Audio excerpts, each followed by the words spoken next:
What's up, John? Thanks for having me.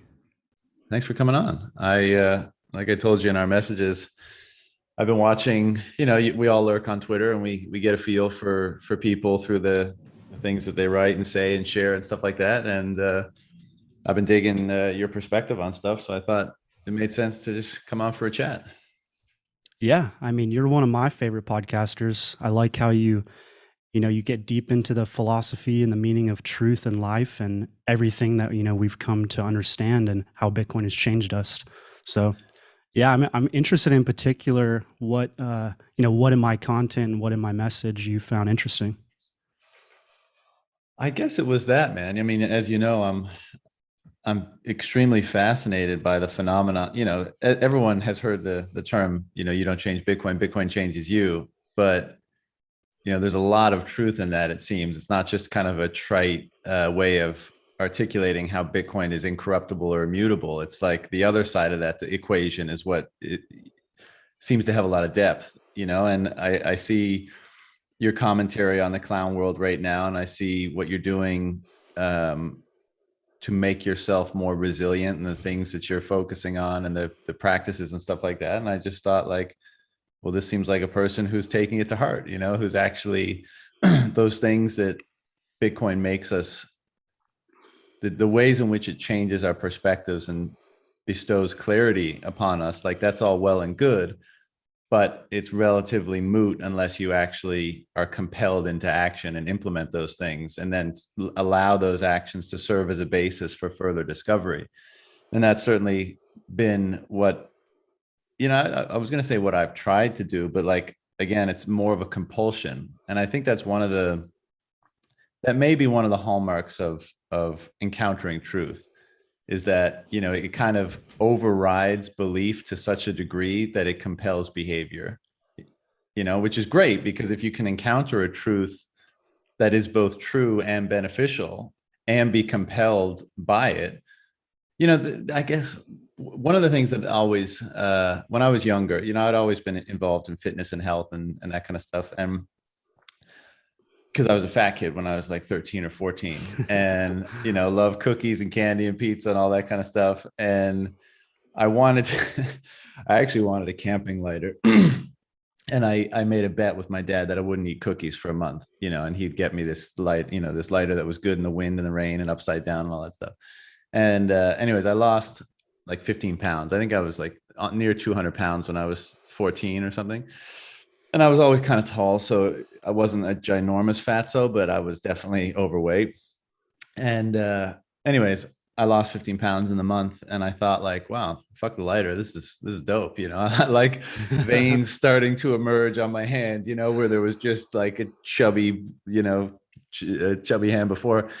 So anyways, but as you go through that, you you have to deploy a lot of willpower, right, to eat right and to make sure you exercise and that kind of stuff. And I just found at a certain point that to be unsustainable. I was like, well, this is just going to be exhausting, and maybe even not exhausting, but it's almost like you have a certain amount of willpower, and if you deplete it in one area, it's less available in another area. And all thing in in ideal circumstances, you probably want to have your willpower available to you for the most beneficial deployment of it. And I just thought, like, there's got to be a better way. And I came around to thinking, like, well, how do you how do I avoid using willpower to this end? How can I have it become automatic? And I landed on the notion, or exploring the idea, that if you can cultivate a belief, then the belief itself is what drives you, and you don't have to use so much willpower.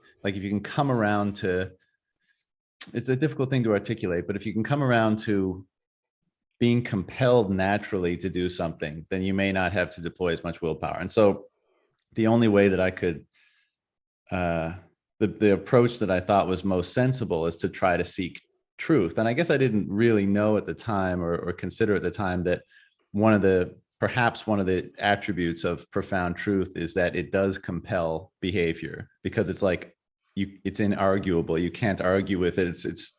It's so bare.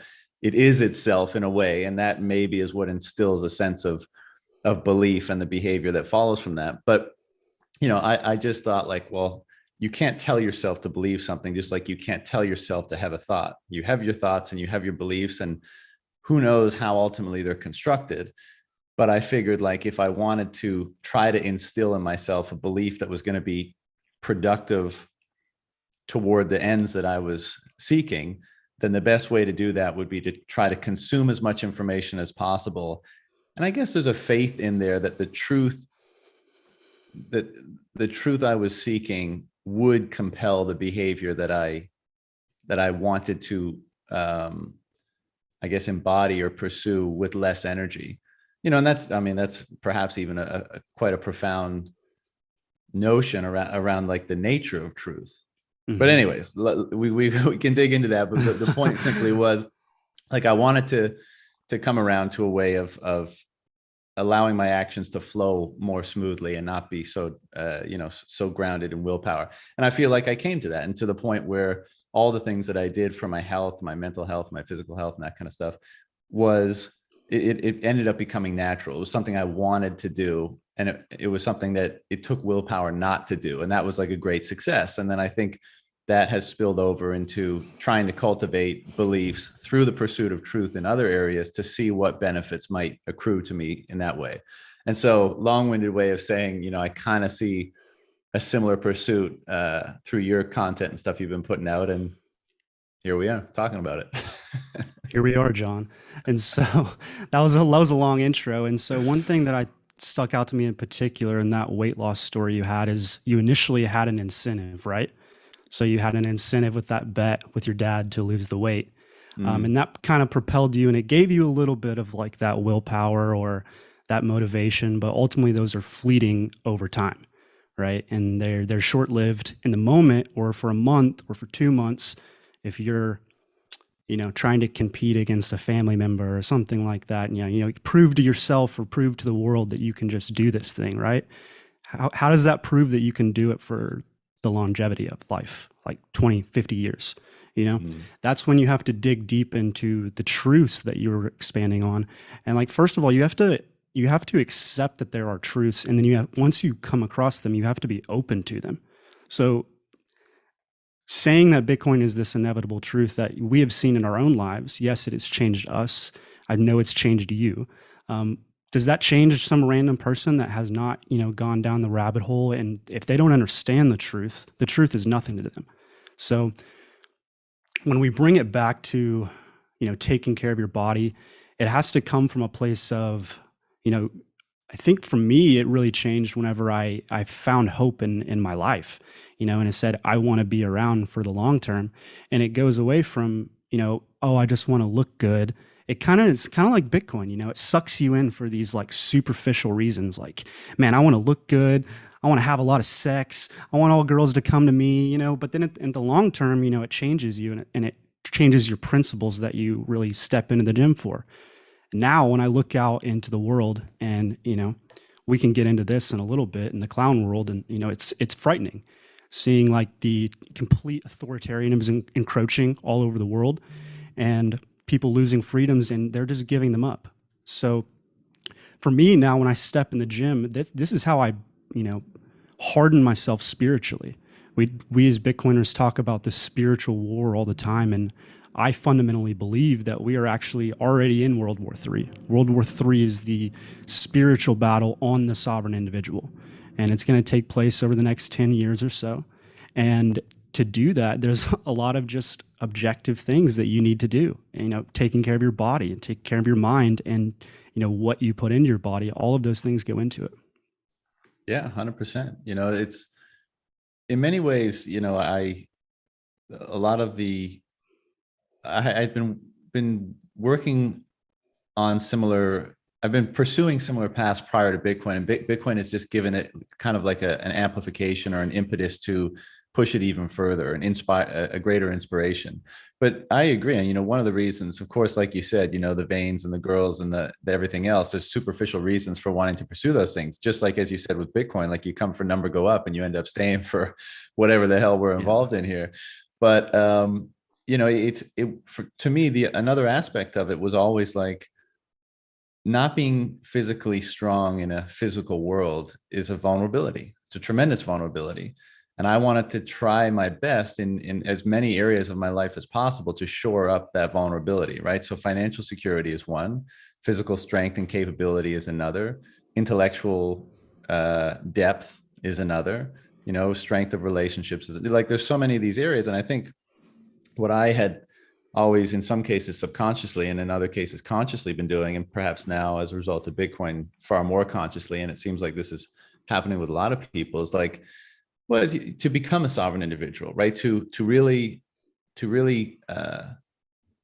embody that ethos of being a strong, independent, sovereign individual, especially in a landscape where we're in, where there's so many forces trying to encroach upon that. I mean, it becomes obvious that one of the ways to do that is to shore up your vulnerabilities and to reduce the dependencies that you have anywhere you can find them. Right. So if you're entirely dependent on other people for your physical security, well, that's a massive vulnerability. And even if you were allowed to pursue your own individual sovereignty, your own individual divinity, it's almost like you're not even grasping for it. So who cares if anyone's trying to encroach upon it? And so I think that there's this motivation and ethos starting to percolate and permeate this space. It's like, both because of the encroaching environment we're in that seeks to kind of diminish the role or the sanctity of the sovereign individual, but also just by virtue of the attributes of Bitcoin and how it instills that in people, that people are looking at their life and they're trying to reduce dependency and they're trying to establish greater freedom in their life.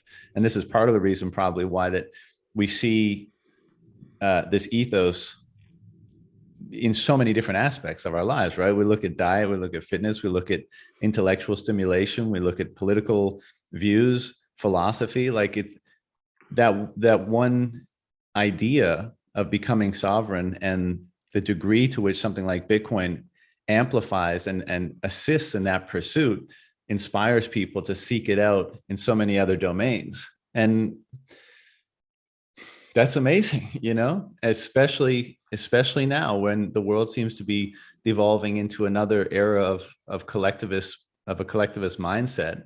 And a philosopher that and psychologist that, oh, here it is, that I'm fairly interested in. I read this book recently, and basically Neumann talks about this, the origins and history of consciousness.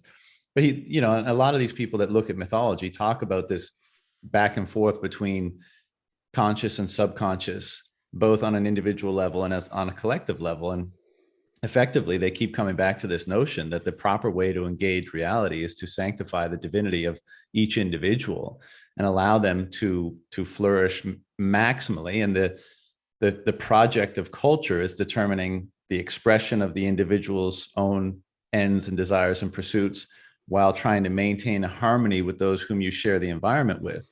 And that's the constant like figuring out of the evolution of human culture, is trying to figure out like, well, what's the proper balance? But intermittently, it falls back into the kind of the chaotic unconscious, where people devolve to such a degree that they relinquish their own individual identity, let's say, and it devolves into collectivist thinking. And typically the results are fairly disastrous. And what's shocking to me, and I know probably you and many others, is we have so many examples of that throughout history. And yet we're not sufficiently capable of identifying the markers such that we would avoid falling into the same trap.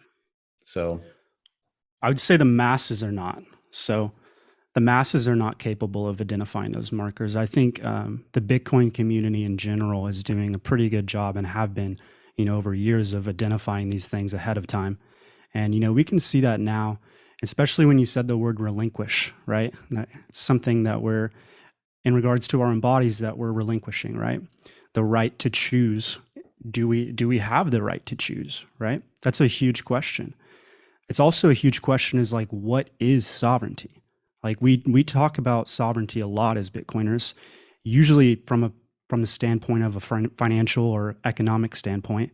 But if you don't have sovereignty as it relates to your own body, how are you sovereign, right? If you are controlled We can use that word controlled. You can be controlled by things that are within your own body. You can be controlled by, you know, bad thoughts, negative self-talk. You can be controlled by substances. And so, yeah, you can have all the money in the world and all the Bitcoin in the world and be financially free and sovereign. But if you're trapped by all of these other things, you're not truly coming from a self-sovereign individual. And so that's something that really I've always been into health and fitness, and I think I can noticeably tell a difference in my life. And even this morning I got up and I was like, I have to work out before John's podcast. It gets me right in the right headspace and like gets me Me a too. more relatable person, and takes the anxiety away and gets me down to earth. But at the same time, when I look at what's happening at the world, and I'm like, man, it not just from oh, I'm pissed off today, I'm going to go work out. It's like, this is my duty, right? Everybody in the world is LARPing about health and being protected. Well, go actually protect yourself. Go put your body in a strenuous circumstance and see, what are you actually capable of? Mm. When will you say you're done, John? Like, only you know that answer. And so when we're just being bombarded with conflicting information, and to the way that it's a classic propaganda tactic to just disintermediate critical thinking, and to the Mm. point where you're just, oh, it's this one day, it's this the next day. Eventually people will just give up and submit and just say, okay, please tell me what the truth is, right? Yeah. I think we know what the truth is, and I'm unrelenting. I'm not going to let somebody else tell me and define truth. I can figure that out for myself. And Hmm. so I think this is what's interesting about Bitcoin, and this is a question that I've been trying to wrestle with lately: is, does Bitcoin actually change human nature? We would say yes, it does. On a personal micro level, I know it does. But does it on a collective level across all of society? Human nature or human Human nature, behavior? human nature, not Make the human distinction for behavior. me. So human behavior would be, what do I do? Let me think about how do I want to describe this. Human be, human behavior would be, what do I do that I think I should be doing, or society tells me I think I should be doing. Human nature would be just what just happens, what is emergent. So do humans, like, does Bitcoin, we always like to talk about like Bitcoin obsoleting war. Does it? Or is that just a part of human nature that even on a Bitcoin standard, there will still be this like innate human quality that says, I want to try to take this from you? Yeah, it's a very interesting notion. I mean, I guess even before you attempt to answer it, you have to have at least a workable definition for human nature and how whatever current state it's in came to be, right? And I guess the simple answer would be that, we act and we've evolved over, several 100,000 years, and certain behaviors as a result of the interplay with our environments have been so deeply ingrained that they become instinctual, right? We act as though they're somewhat automatic, even though there may always be an element of consciousness in a lot of our, if not most of our behaviors. And I do think, it's a tricky question to say, has it changed human nature? But I have to think that because of the way it's going to impact how we interact with one another and how we interact with the world and our quote unquote environment, especially insofar as our environment increasingly becomes digital, right? All the signals that we get on a daily basis are becoming more and more digital, that I think it will be an accelerant to how our nature is impacted and develops and evolves. I think it's probably too soon to say it has changed human nature, but it does seem like it's going to be a very, very powerful influence on how we evolve from here on out. Yeah, I think that's a good distinction you made. It's personally something that's been on my mind lately a lot. I don't know. Wish I knew the answer. Yeah. What's been we're talking about change and how it's going to be such an impactful thing. What have been some of the areas that it's most influenced your behavior, and or just, we were talking about how belief, you cultivate belief so you don't have to attempt to do a certain thing, right? So the behavior can almost become subconscious, but behavior that you want to engage in. How has it impacted you on that level, whereby it's just kind of inspired without necessitating, will? So I'll start to answer that question from the health and fitness point of view. I mean, so it's definitely ingrained a new, like the conversation we were having at the very beginning. Like it's not even I feel like the motivation to go step in the gym today. It's like, this is what I have to do. There's no question about it. And if I want to remain sane in the modern world today, I need to have basically a toolkit, right? Bitcoin's one of those in the toolkit. I think iron is also in the toolkit, and I think training your mind is in the toolkit. And so those in particular are things that I wake up. It's changed my schedule in particular lately. So I used to wake up and would work out late in the day. I would always tackle work, very first thing. Now I wake up 2 or 3 hours before I start working, and I focus solely on myself. I try not to tweet, try not to, engage with anything digital outside of using it to just get to the right place in my mind. So I will interact with YouTube early in the morning. One of the first things I try to do is listen to positive affirmations. I think in this age of mental and spiritual disinformation, that it's fundamentally important to be able to positively speak to yourself.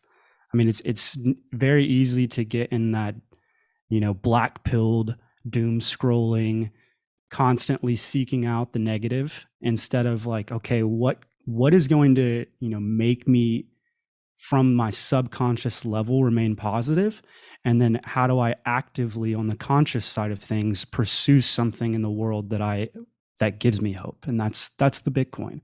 And so yes, Bitcoin, I would say on a subconscious level, it is now giving me a lot of hope, but it's something that I have to continually search for on a day-to-day basis. And it's something we as Bitcoiners, that's us. That's how we change history, right? This is why you have the podcast. This is why I have mine. This is why we work in the space and do what we do. It's, to bring about this change on the world, and we can't just be complacent and, just hope it happens. Right.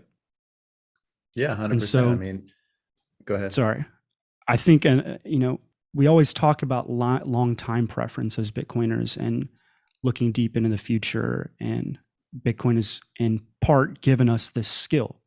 But right now, if you're looking at the world, and there's probably a lot of people, who just took the red pill in 2020 or in 2021, and they're like, what the hell is going on?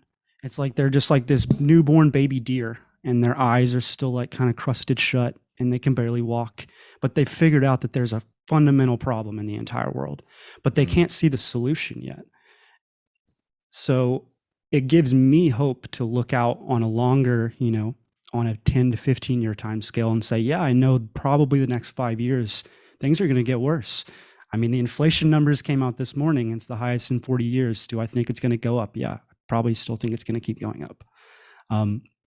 But that doesn't break me down. It doesn't say, I can't deal with the world today.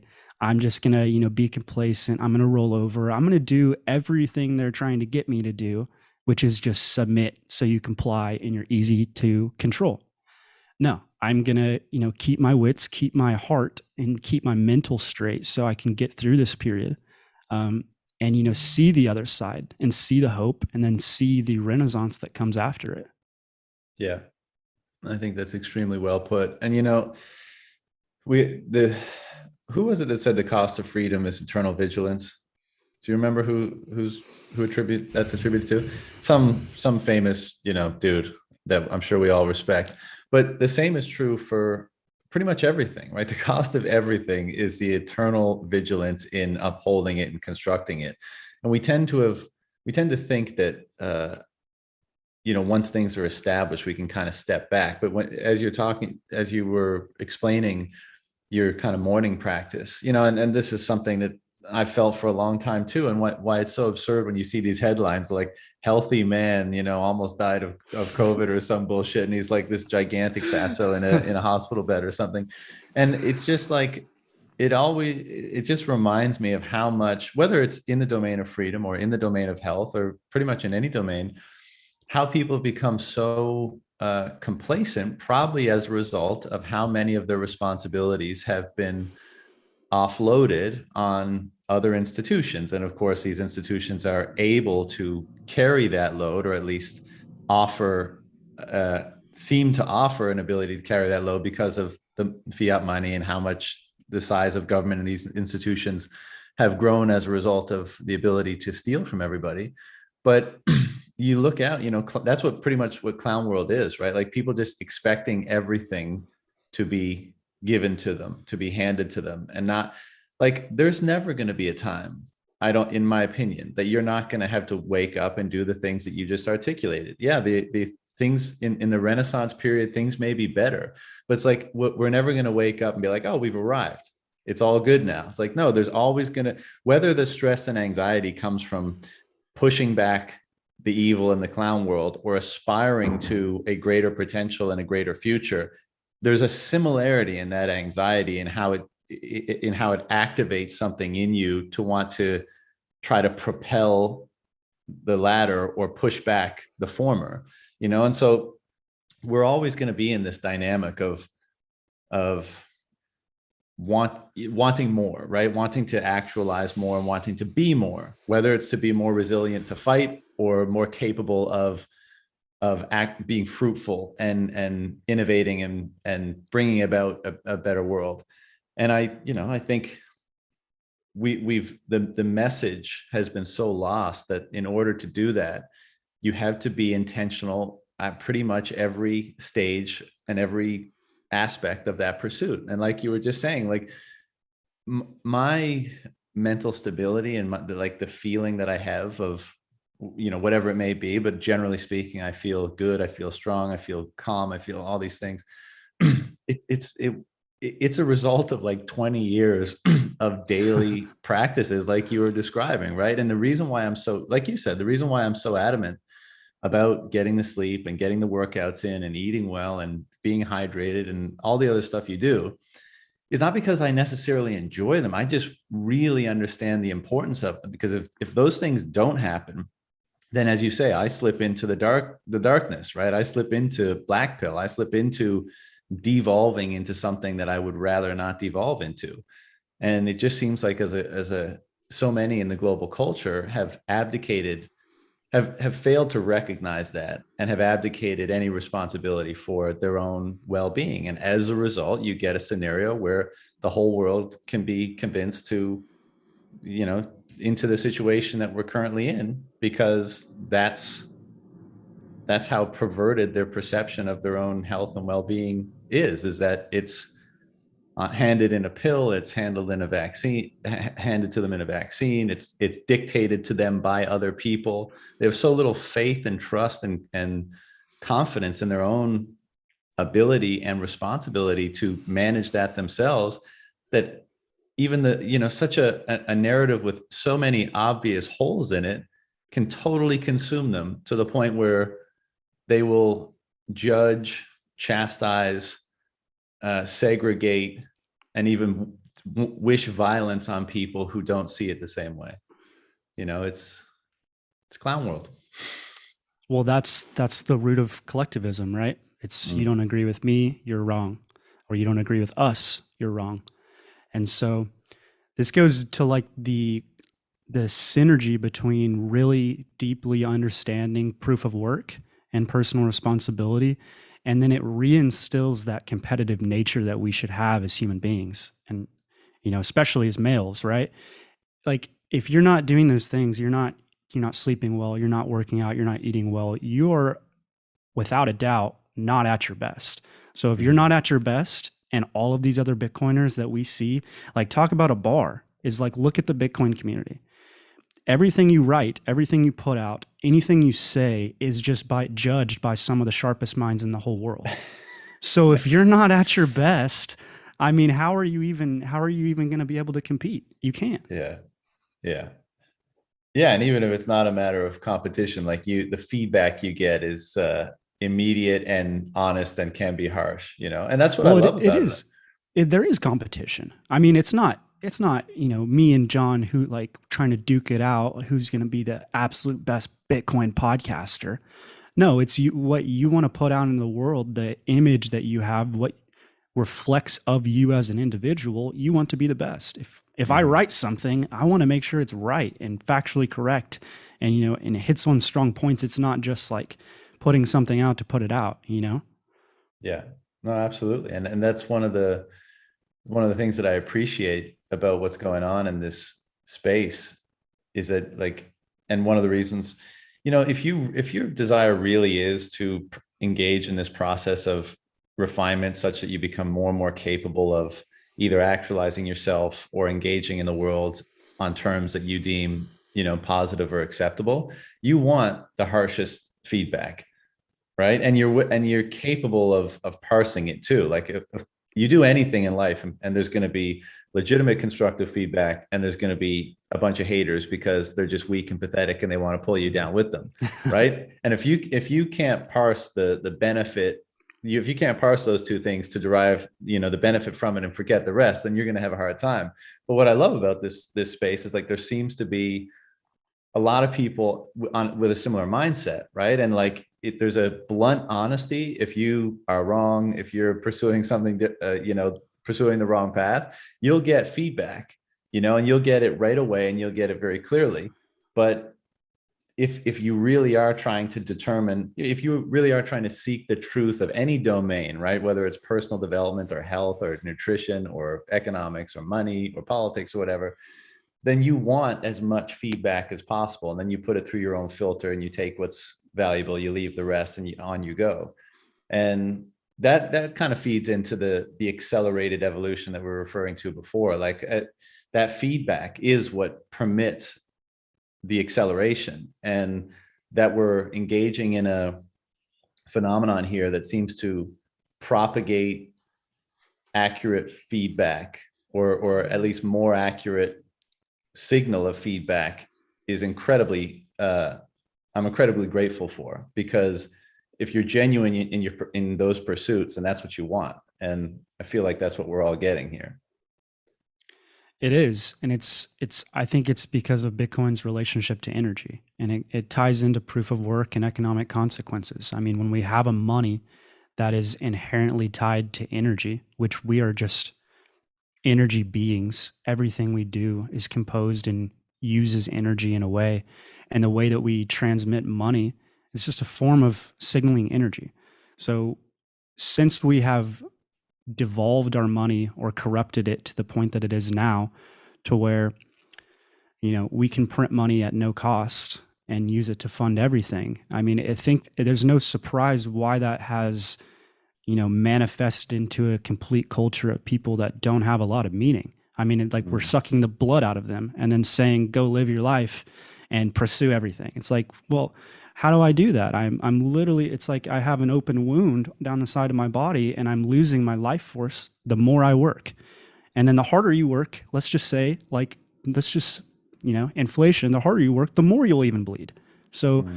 how does that give your life purpose to continue forward? I mean, I think it just, that's what causes this clown world that we keep seeing. And so whenever you flip that on its head and you say, now we have an incorruptible form of money, that is inherently tied to our energy as beings, that we can now spend and save throughout time. I mean, what does that do? I mean, it introduces a culture of hope and optimism, I believe. That's what it's done for me as an individual. When was your rabbit hole moment? Or when did this first start dawning on you? So I found it in 2014. I was still in high school, ignored it. So didn't buy it until 2016, and then didn't become a maximalist until 2018. Right. And when did you start noticing these, and I know it's a progression, but we talk about how that hope and how that change in perception changes behavior. When did you start noticing those sort of effects? I wouldn't say I really started to notice them until late 2019, early 2020. I mean, that's whenever, so I was a NIM before then. And then I said, okay, hey, I want to attach this to my real identity. Basically, it was whenever 2020 happened. I said, I was looking at the world. I was like, this is insane. People need to wake up. And I feel like I was having a full on Tyler Durden moment, to be quite honest, is how I like to describe it. I was, I was in the Bitcoin space, nameless, and nobody knew who I was, and I wasn't connecting with Bitcoiners in real life. And I was just like, this is so rooted in my identity now. I feel like I just have to, attach my name to it. And so in 2020, I launched the podcast and was basically like, hey, I'm just going to start putting my truths out there. Found my way in the Bitcoin community, started working for Swan later that year. It's been almost a year now. And so, yeah, I would say the biggest change started in early 2020. Before that, it was still piecing things together. I mean, the path to maximalism in 2018, like, I don't even think the Bitcoin standard came out until late 2018. So, I mean, it was still like culminating, and I was, took a little while, but I got there. What are you doing at Swan? So I work on our Swan private team. So I do sales, and I also lead partnerships now. So we're partnering. We actually launched with Hexa Wallet last week. I don't know if you saw that. You can Yeah. do instant buys and instant self custody into Hexa Wallet. And so we're calling that powered by Swan. And so we're looking at partnering with multiple different Bitcoin companies and how we can build our API into their platforms. Yeah, I saw. That's awesome. Right at the beginning, you made the bold statement that this is World War III, but it's a spiritual war, maybe not a kinetic war. Hit me with that one. Yeah, I mean, this is just a personal opinion. I could be completely wrong, and it could end up in a kinetic war at some point. Right. But I believe this is a facet of World War III, even if it partially ends up being kinetic. But it's the attack on free will, on free speech, on free thinking, on basically anything that an individual determines up, for themselves as a truth or a maxim or a way to live their life or whatever it is. Maybe it's just an opinion they have. But the state is trying to say, you should not have that opinion. I believe that, this entirety of what we've seen with health over the last 2 years has become a new secular religion. And so in a lot of ways, like with the way the state used to be attached to religion, it has now replaced religion, like in the 1600s, with science.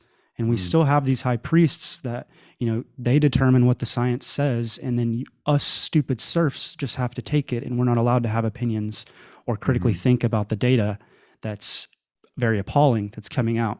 And so I think it's meant to break us down mentally over time.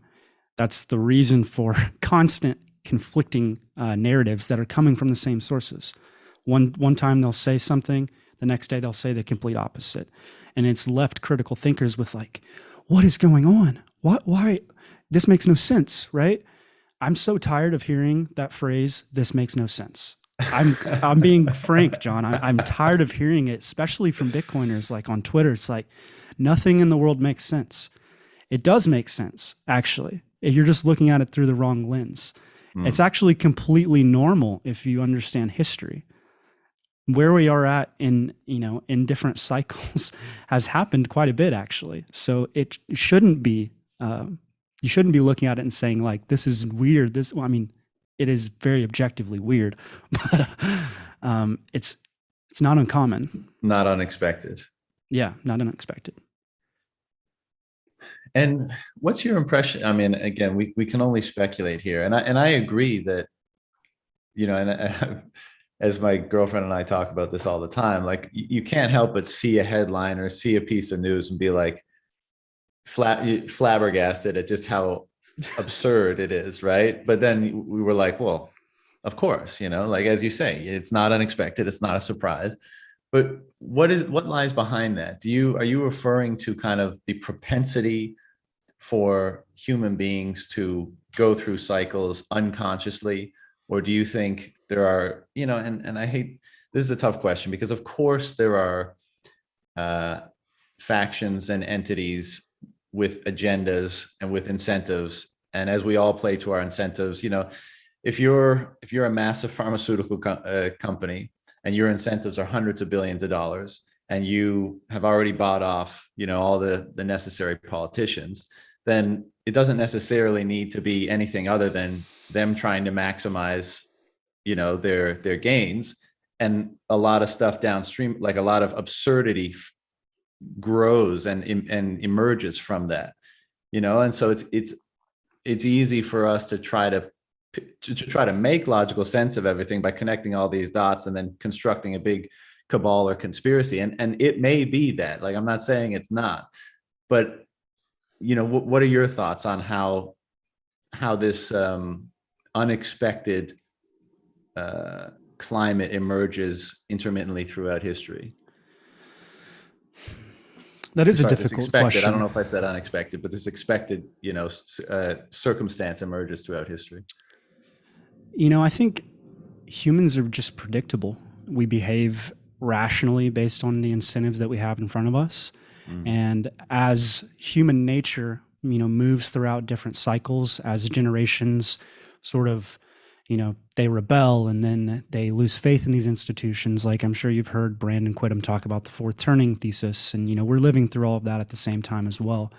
And so I think it has a lot to do with human nature. And then I don't like to, getting conspiratorial is fun, but I think it pushes people away because it's a little bit too far outside the Overton window for some people, and they're just like, oh no, I don't want to hear about this cabal, or I don't want to hear about, the WEF, organizing all the globalists. But I do think there is a mix of both, right? There's a mm, mix of, you can't argue that there is not some sort of top down coercion going on. That's right. inevitable.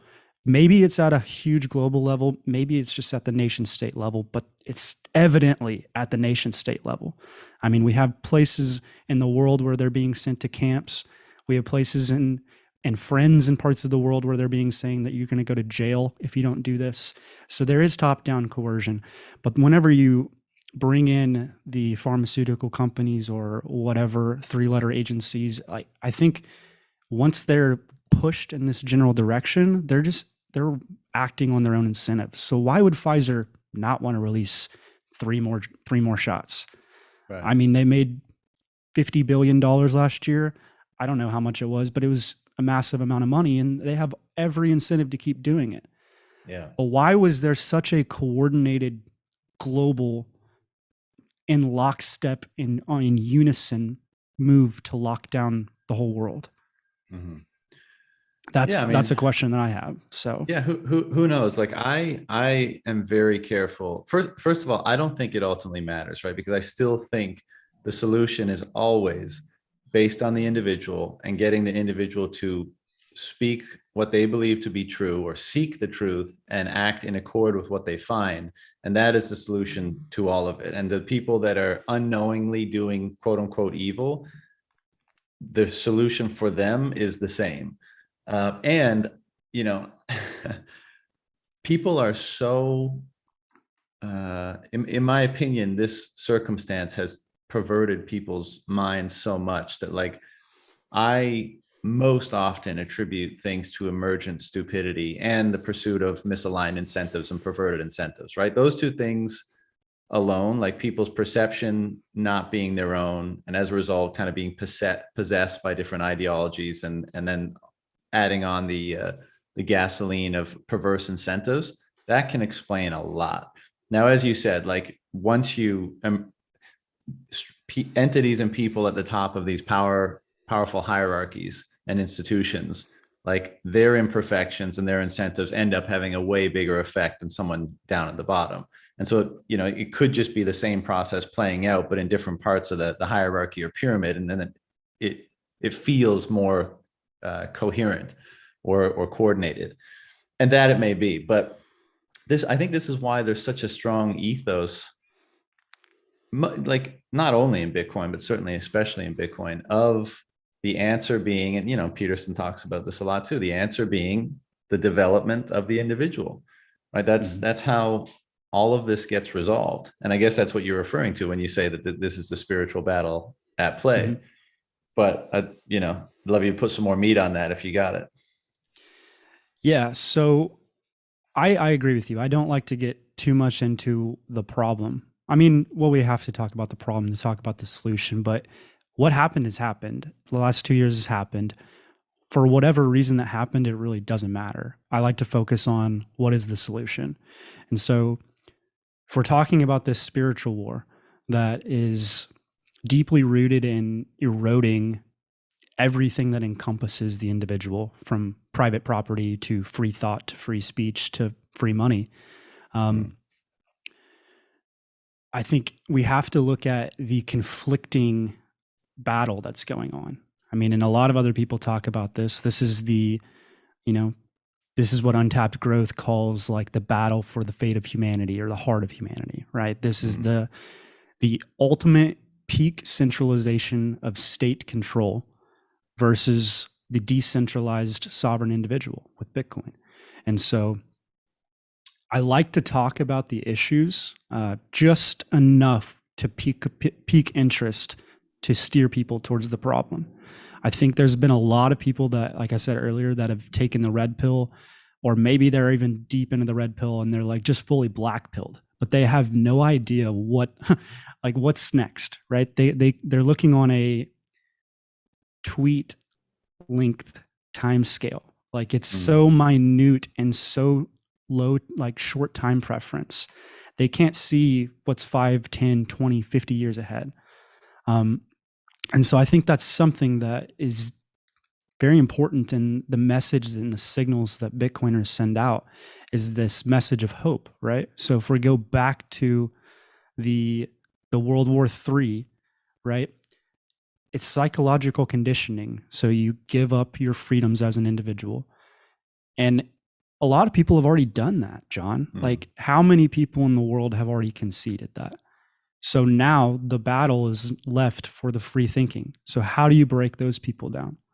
Well, there's a classic, it was a Russian and a Chinese propaganda tactic, especially in Soviet Russia, is they would put out conflicting information. They're put out conflicting propaganda to the point that the populace would just give up. They would stop trying to make critical sense of anything that the government is saying or that anybody is saying, and people would just stop having opinions. They would submit, they would roll over, and they would just do what they're told, and they would believe what they're told. That's how you break down the sovereign individual. That's how you break down, I'm seeing it with Bitcoiners, and it's sad to say. um, I don't know, they're not super high profile Bitcoiners that I'm seeing this from, but I'm seeing it like in the Bitcoin Twitter space. People are attacking each other over things that they're fundamentally inconsequential to like what we're trying to achieve. And Give me an so, example.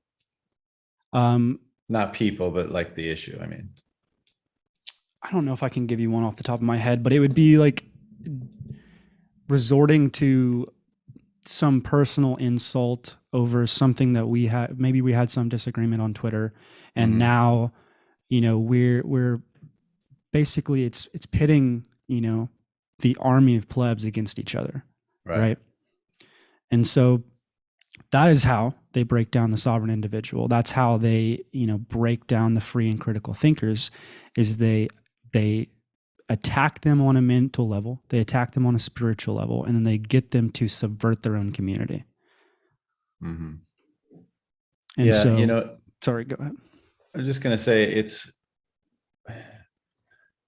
one of the things that I think is such an affront to mainstream normie world is, you look at maybe the Bitcoiners, and normie world just thinks they're a bunch of, maybe assholes, conspiracy theorists, this or that. But it's like, I think so many of us have recognized what you just articulated and look at institutions of government, institutions of big business, institutions of mainstream media, and just flat out say, look, I don't trust you one fucking bit anymore. So if that means that, and so I'm going to trust myself now exclusively. And that makes things harder, right? Because the institutions of culture and society, we do, and we benefit from outsourcing things, cognitive load to them, and trust in certain things that we're not expert in is part of that process.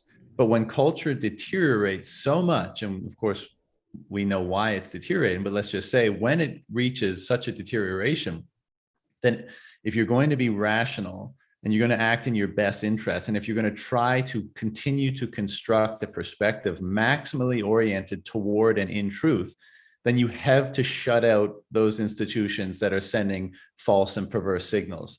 And of course, to that cohort, to that contingent, to the institutions emitting those signals, your abject refusal and denial of them is the greatest affront that they can experience, right? And so at the same time, you have like those institutions becoming more and more powerful and therefore offended by your rejection of them, which instills a greater rejection, and you have this massive divide between them. And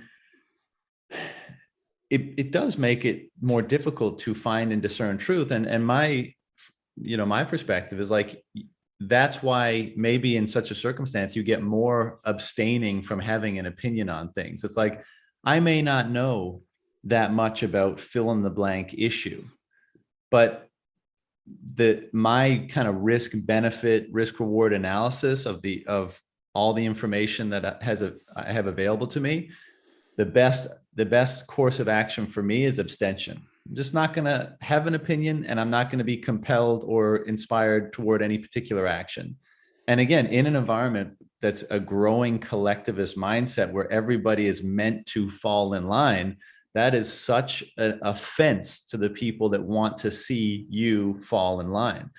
And I think that's why we're seen in a particular way. But it's also, to your point about some behavior you've been observing in the space, what surprises me sometimes about the dissonance that of distrusting, one institution but still being able to trust another, but I guess that's for everybody to determine on their own, on their own, how they orient themselves. But what I love is that I'm hoping that if we continue to be resilient and rigid in our approach to truth, and not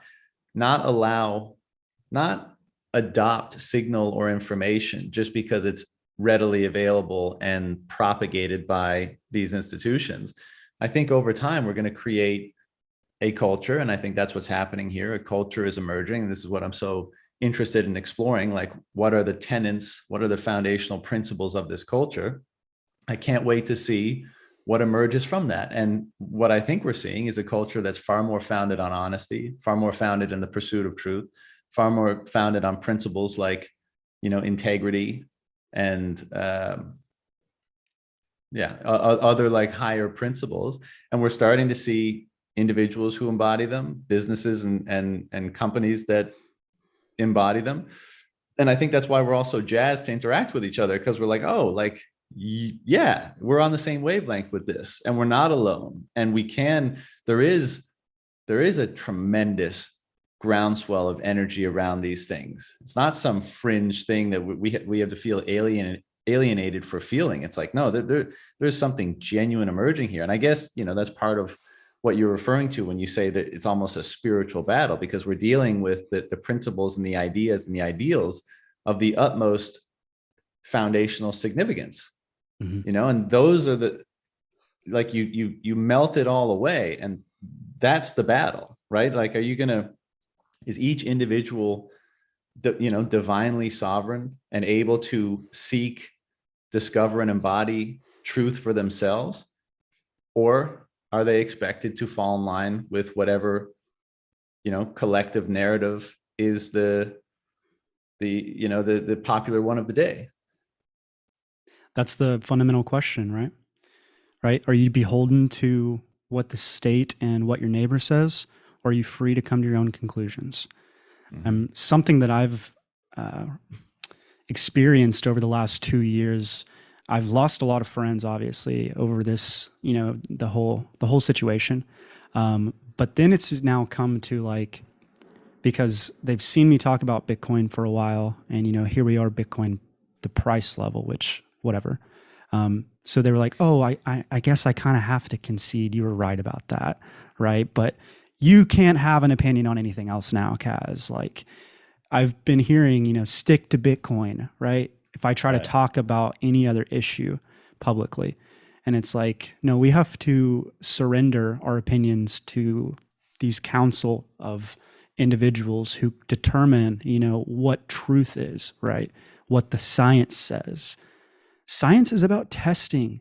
Science is not about trusting. So why should I have to listen and put faith into somebody who has no liability for what happens to me? Um, yeah, maybe that's a little tangential rant, but No, it's perfectly in line with what we're talking about. I think it's interesting because when we study Bitcoin and we look at the architecture of it, is like it's fundamentally built around the idea of not having single points of failure. So whenever you start to embody Bitcoin as a Bitcoiner, you start to architect your personality and your skill sets around the same thing. And this kind of ties into what you were saying at the very beginning about these points of failure, or points of the Achilles heel in in your sovereignty layers or in your body layers. I mean, if you have a point of attack, then you automatically, like, you have exposure. So we, as Bitcoiners, we it's not just that we understand Bitcoin. I mean, how many things does Bitcoin interact with itself? I mean, how many things do you have to truly study that are tangential, that are interdisciplinary to understand even what Bitcoin is? So to say you should just stick to this thing, it's like, well, Bitcoin's pretty multifaceted. So I have to understand quite a few different things to understand what it is and all the moving parts that it has. So to say, oh, I can't have an opinion about anything else, why is that? Yeah. I mean, Yeah. that's just, it's deeply rooted in collectivists. Like, to me, it always goes back to meaning.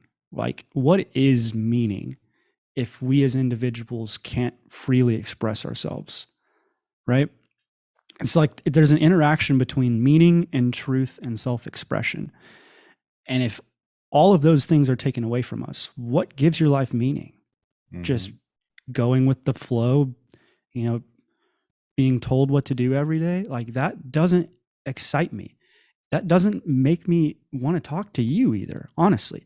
If we Hmm. agreed on absolutely everything, John, what is there to really talk about? I mean, sometimes, like, yeah, we agree on probably a lot of things as it relates to Bitcoin. Um, and I think we have these conversations because we fundamentally just agree with each other in principle, but we should still be able to disagree about things. And this is what kind of frustrated me with what I saw in Twitter, is like, we're battling over these superficial things that we should actually be fine with disagreeing each other about. But wholeheartedly, deep down, we believe in these same principles. And so we should Yeah. be, fine with disagreeing. But like, saying that's cancel culture, right? Just because you have an opinion as a Bitcoiner that's a little different than mine, that may not even relate to the Bitcoin protocol at all. Okay, I'm going to resort to personal insults. I'm going to block you. I'm not going to interact with you, and I'm not going to see anything you say anymore. Yeah. That is the complete opposite of what we're trying to do. That is Yeah. collectivism. Yeah. It is, and it's weak as shit, and it's just it's a manifestation of behavior and certain perspectives and principles that I think are attempting to be, or are becoming transcended in what we're doing here. And I totally agree with you. And it's not even that we necessarily need to disagree, although, like, if you want to get specific about it, that probably is the case. But like, there has to be a mutual attitude of genuine seeking, right? So like, you and I might agree everything on the principles that we think are animating, well, the principles that are being emitted from Bitcoin and animating the culture through the behavior of every individual who really interacts with it.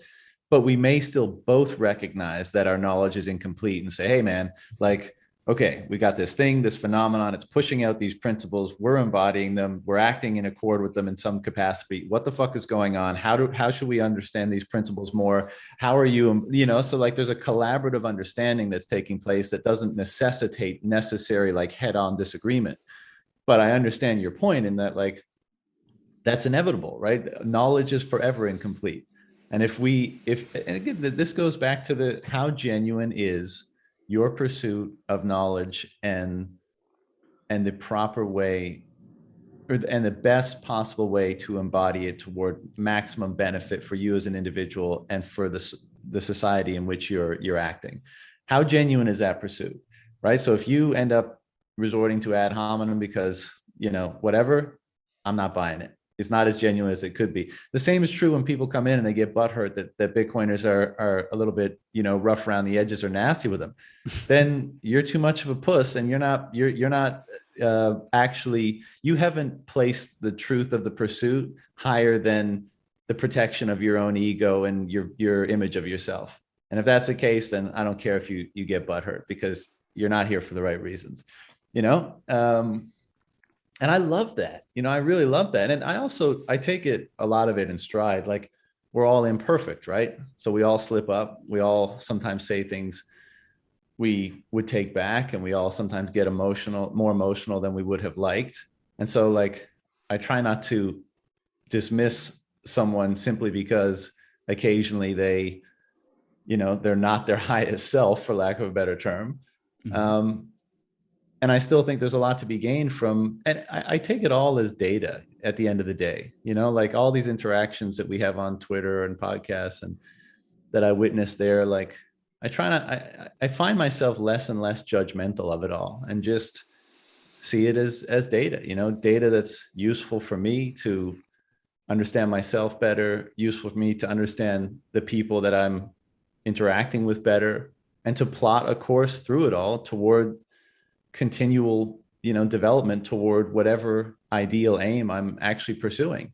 And then also throughout that process, defining that aim more clearly. Because, like, if you would ask feedback, if you would ask anybody, like, who are you trying to become, I think most people would be like, I don't fucking know. They're like, I'm trying to be honest, I'm trying to be good, I'm trying to be strong, but like, it's kind of murky, right? And so this process of engaging and communicating and dialoguing, interacting, and then taking the feedback and not like using that to not only to construct who you want to be, but also to continuously refine the definition of what that even is super important and super beneficial. And that like, that's why I have so little interest in like these debates about toxicity and maximalism and all this nonsense. Cause I don't know. Like, I don't know why people can't just take the good, leave the bad, and on they go, and not get so caught up by other people not acting the way that they wish they would act, or something like that. It's funny. It ties right back into the collectivist conversation, right? That's what's happening with the shitcoiners saying that they can't handle the Bitcoin community, and Bitcoin maximalism has failed, whatever the hell that means. Like, I think it's doing pretty well. But it goes back to what you said, how you phrased of relinquishing the ego in the face of truth. And if you can't give up your own personal beliefs whenever you're staring in the face of something fundamentally profound in so many different aspects that it's going to, in ways that it will change humanity, and you can't break the preconceived notions you have, you're not in it. Like, I'm sorry, come back later.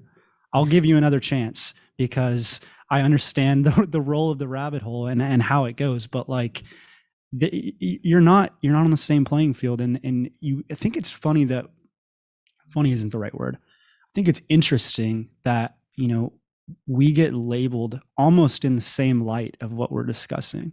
So from the outside, I'm sure a lot of people are like, man, those Bitcoiners, they're so the cognitive dissonance, right? They're all thinking the same thing. They're all collectivists. And if they're an echo chamber, a hive mind, if you disagree with them, then they just say you're wrong. And it's like, well, we all reach these conclusions independently.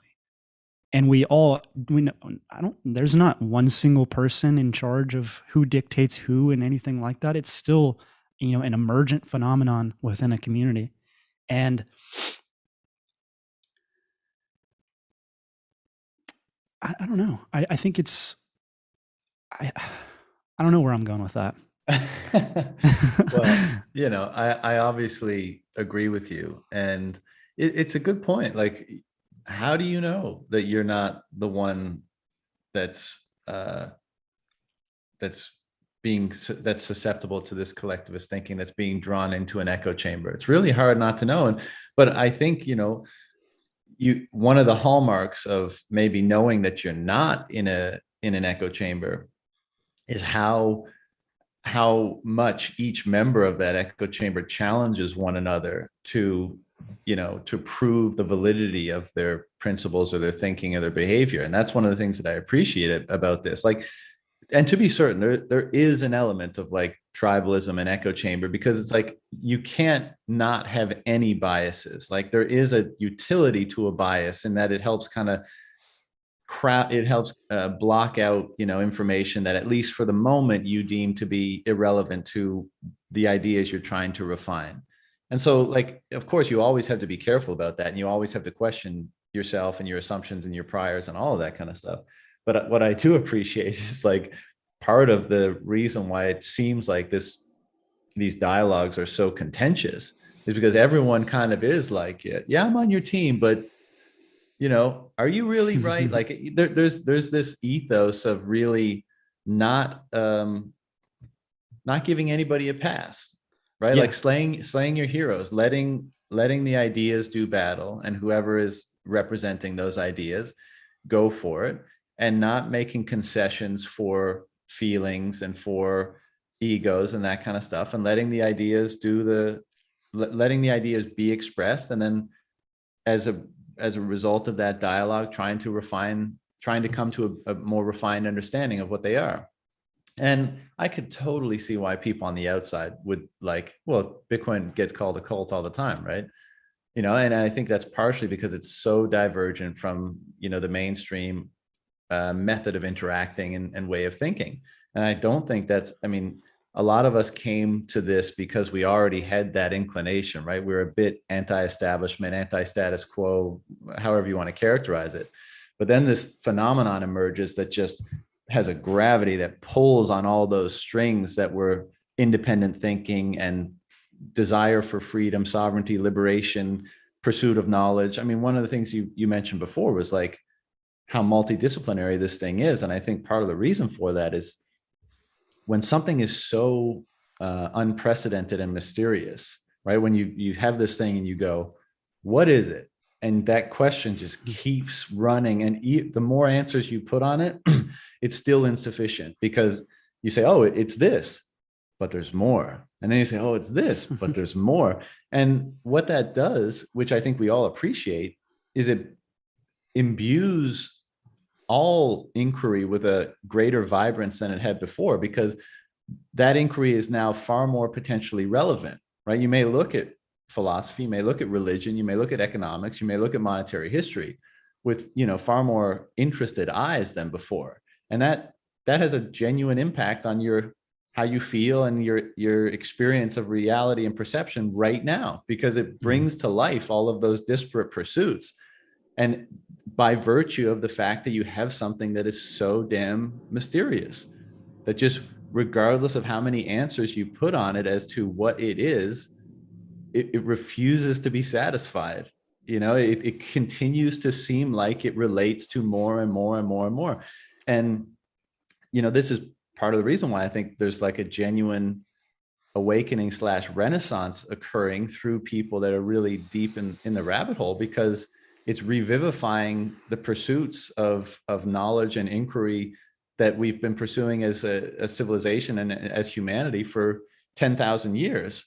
And it's all being revivified by this one question of, what is this thing?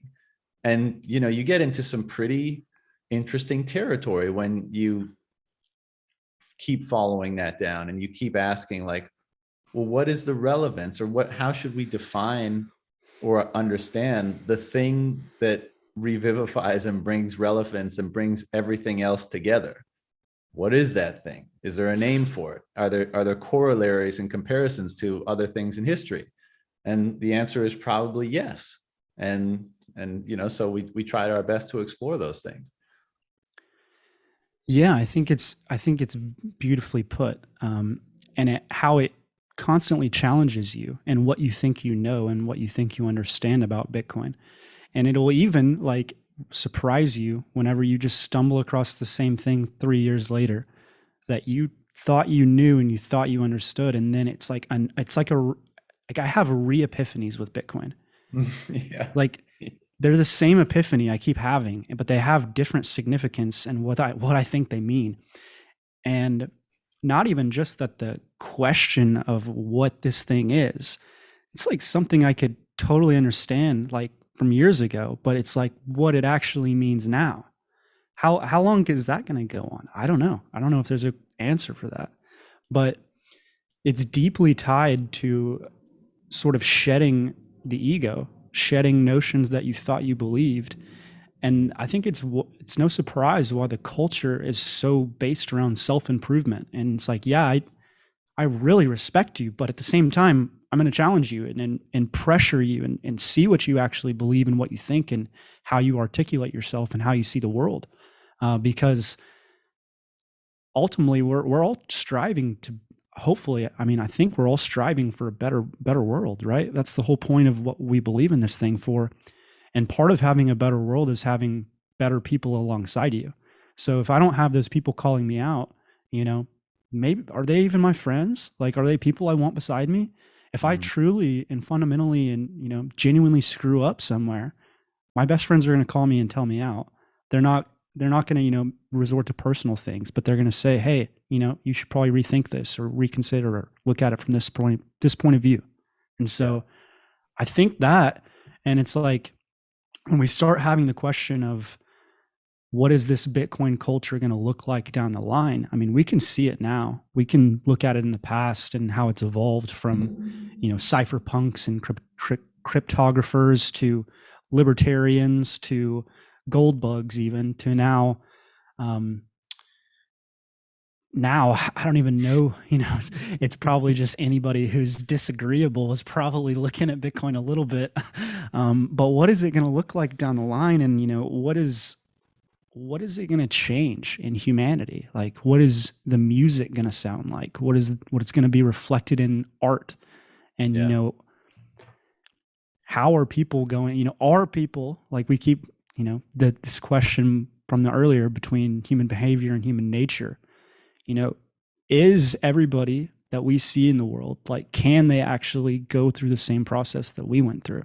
Or is there just a certain archetype of humans that want this? I had a Yeah. conversation with Pablo. I don't know if you know who Pablo is. Pablo, Hmm. Yeah, he's and awesome. yeah, and we spoke about sort of this crux that we're at in humanity, um, with basically people that want to offload responsibility, and the people that say, okay, I'm gonna take on more and more, and we kind of got to the conclusion by the end of the conversation that there's really going to be two forks.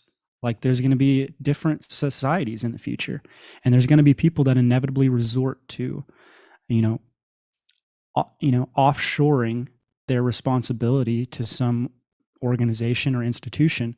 And then there's going to be inevitably people that don't want that, and they say, no, I'll verify it myself, and I'll come to my own conclusions, and I'll live according to my own principles. Hmm. So I'm curious what you think about that situation. Do you think um, the powers of Bitcoin and how they shape uh, personal belief, are they strong enough to affect everybody in the world, or are we just going to save certain people? I think they're strong enough to affect everybody, but they're going to affect everybody differently, right? Like, to your point, I think there's always going to be more and less inquisitive people. And if you're more inquisitive, ostensibly, you're going to discover more. You're going to be more convicted in the things you discover and the truths and the ideas and principles that you hold, and you'll be affected and changed more by them as a result. But the reason why I say I think it's powerful to affect everybody is because, I see Bitcoin as a mechanism for one, uniting everybody, and also propagating the greatest. We say the signal that money carries is something to the effect of, the value hierarchies of the people the people whose actions the money signal is reflecting. And so if it can be propagated if it can be pristinely propagated, right, with no distortion, dilution, what have you, then I think we get to contend with truth as a civilization far more than we've ever done so in the past. And the signals that people receive, because it's not like a lot of people's perceptions today and the things that it's almost like you can't blame them entirely, because we all follow signal in our life, whether it's information signal, price signal, incentive, and all that kind of stuff. And the more that signal is distorted, the more your life is going to be predicated on false signals, and the more you're going to fall into incongruence with the different forces or factions of reality that you contend with: the social world, the natural world, your own self, right? And so the alternatively, the more that those signals are truthful, so for example, if the price signal is truthful, then at least you have a leg up. And I think the price signal is the most important signal. And so at least you have a leg up that you're establishing a relationship with the social and natural worlds by virtue of the price signal, grounded in truth far more than you ever have in the past. So even if you're an idiot and you're not interested in any of these pursuits, the signal that you're following at least Mhm. is real and truthful. And that even if even if subconsciously you end up orienting your behavior around truth more. And this is where it gets really interesting. It's like, well, is there an absolute truth? What is there a source of truth? And I think this animates a lot of our energy in an inquiry around Bitcoin right now. Why Bitcoin seems to be, a lot of people are starting to talk about these religious ideas around Bitcoin, because if we accept that Bitcoin is, at the very least, and I think it does more than this, but if it's going to propagate truth better and more pristinely than anything ever, well, it begs the question, like, well, what's the source of the thing that's being propagated? And I think that,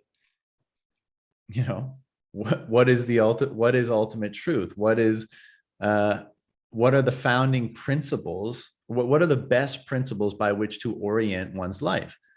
And I think you determine that. Like, I think the religious pursuit, and why we often wind up there, is that question. And I think what religions try to determine is, like, what are the principles that animate or permeate the structure of reality? And because it's almost like a coherence with them is most likely to lead to success for the individual and for social harmony. And so it's like you're trying to align the principles that you hold to be true and that inspire your own behavior with whatever principles are imbued in the structure of reality in some sense. And, I know that's kind of a bold or heavy claim, but if we kind of just assert that there is, how should I put this? Let's just for the moment assert that there's something about that that's true. There is a absolute truth or truths, right? Not everything is relative. There are some foundational truths. If that's the case, then a pristine, incorruptible money is the best means of propagating that out from, the logos of the individual out into the world, into the culture.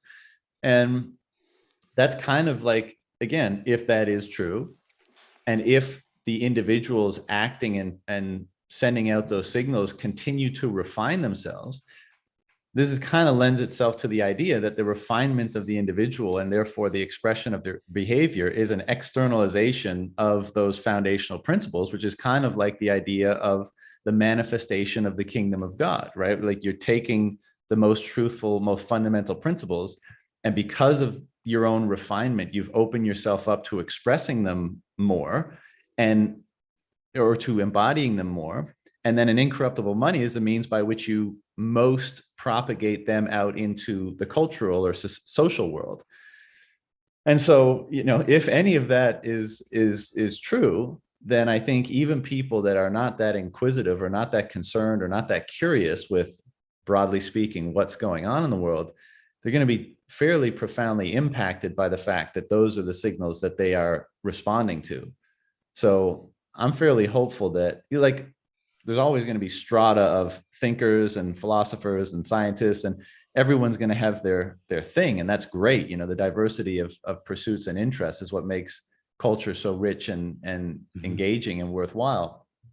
But I don't think it's going to be possible to escape the influence of the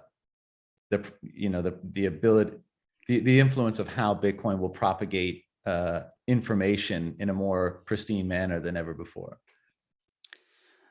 I think that was extremely articulate, John, and it's going to be hard to follow that up. But I think you answered my question almost in something else that I described from the opposite point of view. And earlier in our conversation, as I was saying that the corruption in the money has manifested into this life of meaning and sort of devolved into this collectivism from the inherent problems in the price signal reflected through our money and through our expression and how we propagate that. And so, yeah, I think everything you said is entirely logical, that if we solve that problem at the root of it, and we now have this incorruptible inherent truth at the base layer of how humans express needs and values across space and time with each other, that it would be profoundly difficult for people who even consciously want to ignore it to ignore it. I mean, it seems like in this case, it would almost make everybody more truthful and honest. I mean, even if they're not even intending to be. Yeah, exactly. I agree. And it's almost like, and we're in the weird territory here, but it's almost like let's say there's the potential for a channel between the principles that animate the structure and our experience of reality, call it God or whatever you want to, and the manifest world, right? And there's like a tube there, and both the individual and the manner and media by which the individual expresses themselves are like two toll roads or blockages there. And so if the more the individual is able to understand the truth on the structure side and align with it and open themselves up to it, then the more they're able to express it, right? But then the secondary component there is that, well, if in the social world, at least, the primary means by which they express it and send it out is through their action and their behavior and how that's represented in prices and how their values are imbued in their economic behavior, then it's also very important that that tunnel is not blocked, perverted, obstructed by the media by which that's sent out, i.e. the money. But if you can, and maybe this is why there's this like interesting interplay or feedback loop that's happening now, because maybe there's an emerging recognition of that, and we're saying like, oh, like we're trying to pursue truth on the far side of that spectrum, right, on the structure, on the God side of that spectrum, because now we've been almost incentivized to do that because the media by which it's expressed has become open, has become unobstructed. And so now there's a greater incentive to refine our own ability to transmit and open ourselves up to that, because now we know that its reach can be so amplified so much more. And maybe that's why what's happening is happening, and we're kind of like opening a tunnel between eternal foundational principles and the manifest world. And it was necessary to have the two pieces of both the individual and the media by which the individual's values are most propagated to exist for such a degree of to be inspired so much to open up the former, i.e. the individual's component or role in that relationship. So isn't it funny that only happens after you realize that you can solve the problems that we're talking about in the manifest world, in the physical realm? Like, because you can't start to... It certainly incentivizes it more, right? Like, I think a lot of people might have been on that, spiritual path before, but the big problem was like, well, the transmission problem. That was, Hmm. that was one of the big problems. So it was maybe it was a far more individual pursuit, even though, of course, our behavior absent the signal of money certainly has impact, but perhaps just having that signal be able to be propagated to such an extent in perpetuity and so pristinely has just revivified or re-inspired the former to develop and be refined. And that's why you see, and that's why, probably your podcast and other podcasts that get more onto the philosophical side of things, why do they go there, right? It's because we've kind of already uncovered a lot of the truths that you're talking about on the other side of the realm. We Mm. understand how Bitcoin works. It's not as interesting to talk about, the nuts and bolts of how it works. At a certain point in the rabbit hole, you start to, okay, yes, I get this. Now, how does it intersect with humanity and spirit and faith and all of these intangible aspects of life that transcend the individual throughout the cosmos? I mean, that's what's really interesting to me. It's not, Mm. you know, the technicals and the economics, and I'll love all of that stuff forever. But I mean, it really, like, when I engage with people, I want to engage with people, and I want to, like, deeply understand how they are viewing the world. And I think that's why it's so important to have disagreements and have opinions, right? Mm. How else do you learn, and how else do you, right? And how else do you grow if you are constantly exposed, if you're not constantly exposed to new and, different information? Yeah. And this goes back to what you were saying before. It's like we're meaning making and meaning responding to, and we respond to meaning, right? So like the technical attributes are fascinating, and it's important to be aware of them so that you can understand what allows such a system to function. But as you saying, like the emergent behavioral phenomenon is where the rub is, right? And how this is actually impacting people's perception of meaning and value, and how it's bleeding into their behavior. I mean, that's, if not for that, then what's interesting about it, right? If basically, if it doesn't permit novel behavior, if it doesn't imbue people with a novel perception and inspire or motivate different behavior, then, well, how is it special? I mean, that's the metric by which we determine the salience and the meanings of things, how they affect us. And so if it doesn't do that and it doesn't change who we are, how do we not end up in the same problem in the future? Yeah, yeah, And so, I agree.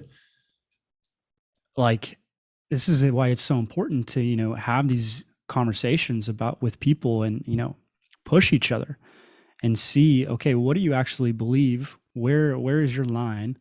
And, what are we actually fighting for here? Mm. Are you even fighting? Hmm. Do you even think there is a war going on? So back to the spiritual war. I mean, how is what we're doing with Bitcoin not part of it? I mean, Yeah. we're fighting for something, and we're fighting for what we believe the future will look like, and, all the great things that we believe will come out of that. Um, It's such a good question, because you could say it another way, if you want to take some of the edge off it, not say what are we fighting for, but like, what are you most pursuing? And it's almost like the what is the motivational significance of the thing you're pursuing? And the more motivational significance it has, the more you're going to pursue it, or the more you're going to, quote unquote, fight for it. And I think that's part of the enterprise that we're engaging in here, is trying to determine, like, well, what is the motivational significance of this thing? What is its meaning? What are the implications? And that's what's so engaging about it, because it's seeming, it may not be endless, but we certainly don't seem to have a very clear grasp on it yet. And that's what all this is about, right? That's what these conversations are about. We're just like kind of blind and grasping at straws. We're observing certain changes, and we're observing certain behavior and effects. And then we're trying to, like, use those to infer what's going on, or to speculate about what's going on, and what the true motivational significance of this thing is. Because, like, the greater the motivational significance of something, the more you're going to pursue it and fight for it. And again, this is mhm. kind of the idea of, like, a religious zealot. It's like, well, at the top of their motivational hierarchy is the god or principle or, whatever entity idea that is most animating and propelling their behavior. It has the greatest motivational significance for them. And you might say, well, that sometimes is a process that gets hijacked or led astray. And that's absolutely right, which is why it's such a, well, why it perhaps has been the central enterprise of civilization or humanity since the dawn of civilization 10,000 years ago, to try to determine what should be the thing of greatest motivational significance, because that will determine how things are valued all the way. All values subordinate to that are determined by the thing that's at the top of that hierarchy. And if you mess it up, there's really bad outcomes. If you get it right, maybe there's really good outcomes. And I think this is the part of the religious enterprise, is the qualitative, the assumption that there's a qualitative distinction between what's at the top of that motivational hierarchy, and the importance of never giving up on the refinement of it. Because if you continue to refine what's at the top of that, then you stand a chance, I guess, at not being led astray by having the wrong thing up there, something like that. Yeah, I think you know, it's not that Bitcoin should be at the top of that value hierarchy for everybody. I think it's there for us. It should inevitably be there for some people. But the point of Bitcoin is that it allows you to choose what that is. Maybe for some people, that's just their family. Maybe for some people, that is being a doctor and helping other people. Maybe that is writing code, whatever that is, right? Your value hierarchy is subjective.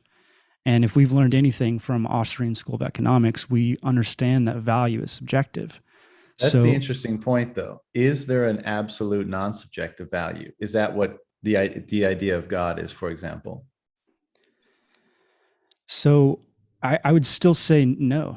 I wouldn't say there is a objective form of,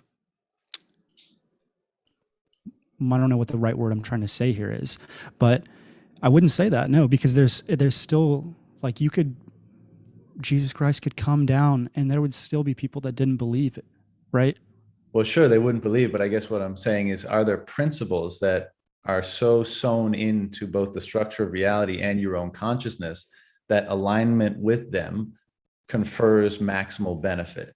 And now you may not, now benefit is a tricky thing to describe and articulate, but and to borrow Peterson's term again, he uses the phrase, brings about the greatest good and useful order, let's say. But I think that's part of the religious assumption, that there actually is a objective value, and it's incumbent upon everybody not just to be told it and to believe it, but to uncover or discover it. And in the doing of that, you maximally align yourself with bringing about the greatest possible benefit for you as an individual and for the collective. Now, this is all very fresh thinking for me too, right? Like I haven't, it's fresh, but it seems to carry some water for me. It seems to make some rational or logical sense.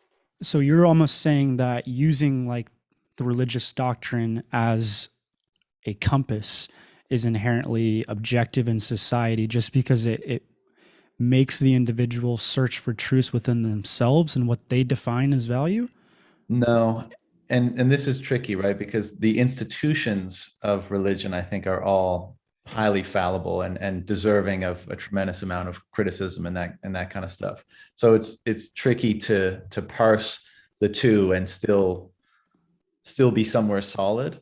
But I guess the idea that I'm currently mulling over is that, like, I think whether or not any of those enterprises, right, the formal religions of the world, whether or not any of them have gotten it completely right, I think the presumption and the reason why these pursuits inevitably emerge throughout the course of humanity and every civilization is because there is a benefit to that pursuit, to trying to determine, let's say, an absolute or objective value to align to, right? And so we could remove the religious language and just say, like, what are the principles that animate the structure of reality? Big question, I know, right? But if we were to be able to discover even some of them and then align or become more congruent with them, would it not be rational to then assume that we would have an easier time of existing and being successful in the world because there's less friction created with the principles that we hold and align our behavior with, and the principles that actually animate reality? And so I think part of the religious pursuit has, I guess, been an assumption that yes, that is actually true, and an attempt to discover and then propagate the principles that these pursuits uncover. And that's why I think there's a ton of wisdom in most religions. Mhm. But as with so many things, their institutionalization has led to their corruption, and to such a degree that you introduce incentives for their propagation absent the wisdom necessarily that animates the religions themselves. And so you get a ton of people in the world, if not a vast majority, who align with perhaps a religion and try to adhere to some of its doctrines, and those doctrines may indeed be imbued with a great deal of wisdom, but still nevertheless only be knocking at the door of the enterprise that first instigated the pursuit. And I think what's incumbent on everybody is to not just adhere to the doctrine, but to engage in the pursuit themselves, such that their behavior can be maximally aligned with whatever unseen principles animate and determine success in this world. Mm-hmm. And so you believe that this is forthcoming with Bitcoin, right? That Yeah. So Bitcoin to introduces a way that we can now have a sort of an absolute truth in the world, that allows us to sort of discover meaning or search for it within ourselves. something like that. Yeah. And to the point earlier, I'm not, it may be, well, it's not necessarily the case that Bitcoin is the thing at the top of the motivational or value hierarchy. I think rather it might be more accurate to say that it ascends the hierarchy by virtue of the fact that it's instantiated via certain principles. And so I would say that Bitcoin is fundamentally an instantiation of truth and freedom. It propagates incorruptible truth, and the fact that it does that in the way in which it's constructed permits a greater degree of individual sovereignty and freedom than ever before. And I think it's not necessarily the entity, but the fact that the entity embodies those principles, and those principles are at the top of our motivational or value hierarchies, that cause us to confer so much value on the entity that most represents them.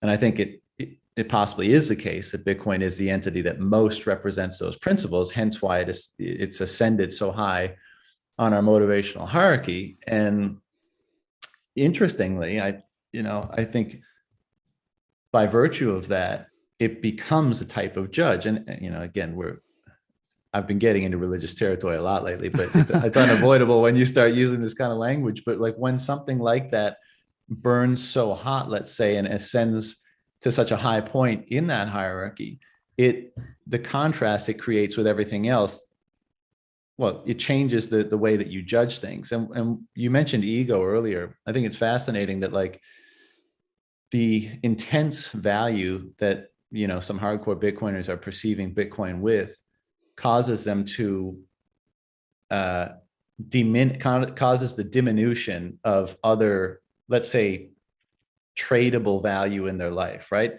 Are you gonna buy the new PS5, or are you gonna buy Sats instead? Are you gonna buy an extra chair? Are you gonna buy Sats instead?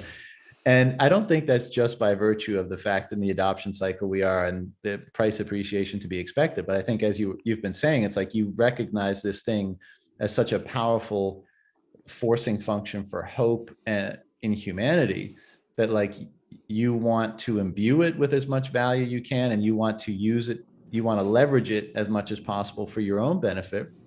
And what that seems to end up doing is like all those ego-based things that formerly you might have attached to your identity to assuage or soothe your ego, like nice cars and nice watches and all this kind of stuff. I think those things get diminished. And what remains up there, like at the top of that hierarchy, are things that can't be traded and are typically not associated with ego, right? Love, beauty, relationships, nature, wisdom, freedom.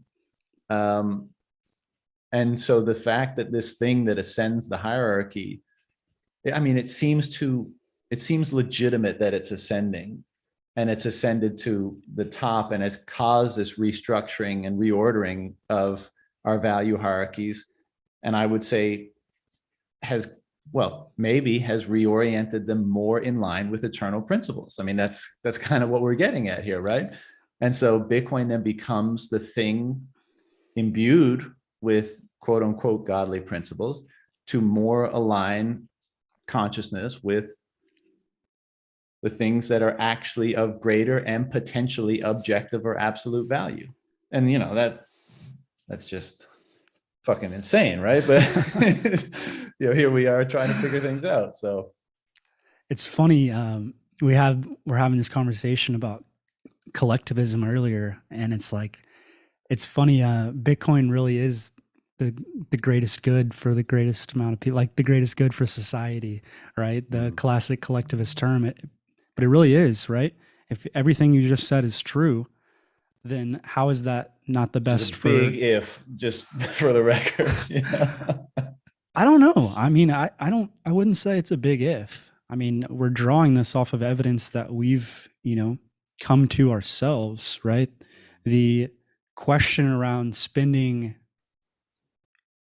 is, for me, we're completely different ages, so it may be different. But like before Bitcoin, I didn't question money at all. I didn't question, what I was spending it on. Was that actually like reflection of me? Too. That's another thing that Bitcoin forces you to do, is like, actually everything you spend your money on is who you are. So, which is a deep principle that people are probably like, oh no, you're crazy. But it's not just like, I want to express my value through these principles that are on this value hierarchy somewhere, in the best possible way. And that usually, that when the question comes down between a PS5 and sats, right? The question is going to be sats, or the answer is going to be sats. But like, it's interesting as it goes further down the time scale that we're talking about, because the savers of today in Bitcoin are going to be the capital allocators of tomorrow. And so when we talk about the questions of self-improvement and pushing each other and seeing where people are, I think that's important, because these are going to be the same people that are steering humanity in the future. And so if you could have saved a lot of money in Bitcoin, and in 20 years, you're loaded and you do nothing with it. That's fine. That's your prerogative. That's the whole point of Bitcoin, is so you can do what you want and you can save and be told you don't have to do anything.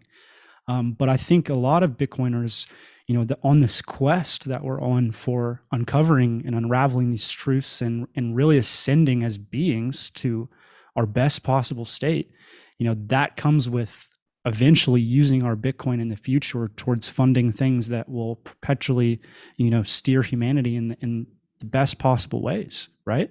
I mean, these will be the enterprises of the future, will be funded through Bitcoin and Bitcoiners. Yeah, I agree. And the discovery of what they should be is going to be so much less perverted and distorted, because the market process will be able to more ably discern or reveal where capital should flow. What are it'll more reflect the emergent values of all market participants, right? And if we kind of pursue this line of thinking, that once we get the ability to more truthfully transmit those things, it then further inspires the refinement of those things within each individual, then presumably over the course of time, what will emerge is like the things of greatest value deep within us the market will continue to incentivize their further expression and emergence. And I'm super excited to see what that is, because we live in such a, fiat land is so fucked, basically, so distorted that, we look out at the world and so many people wonder why they feel a sense of incongruence with it. I know I certainly did for a long time. And you try to figure out why. And once you realize, mostly, right, everything is multivariate. But mostly that, like, the reason why you feel incongruent is because it doesn't seem to be a representation of the truths that you've found inside yourself. But when we get to a place where that is more and more drawn out of people and propagated through the market, like, I'm just so excited about what that's going to mean. And, we pass around this idea of like a Renaissance 2.0, and I totally believe that. But you asked before, like, what will people do? And I think and this might even be, well, this is happening right now, actually, but when people feel a certain degree of security, foundational security in relation to their future, i.e. financial security, well, then you can say, all right, well, what is a more meaningful pursuit to me? And some people might just say more financial security and optionality, and that's fine. But other people might say, you know what, like, I'm pretty secure. I'm going to delve into these philosophical, religious, whatever questions that humanity has been grappling with for so long. And I think part of I think so many people are going to be liberated from the concerns of anxiety relating to the future, i.e. they're going to have more financial security, that they're going to be able to, reopen the book on so many of humanity's biggest questions and problems, and discover new ones that, I mean, we're not going to be a utopia, but it's going to be a very vibrant and stimulating scenario that, and circumstance that unfolds.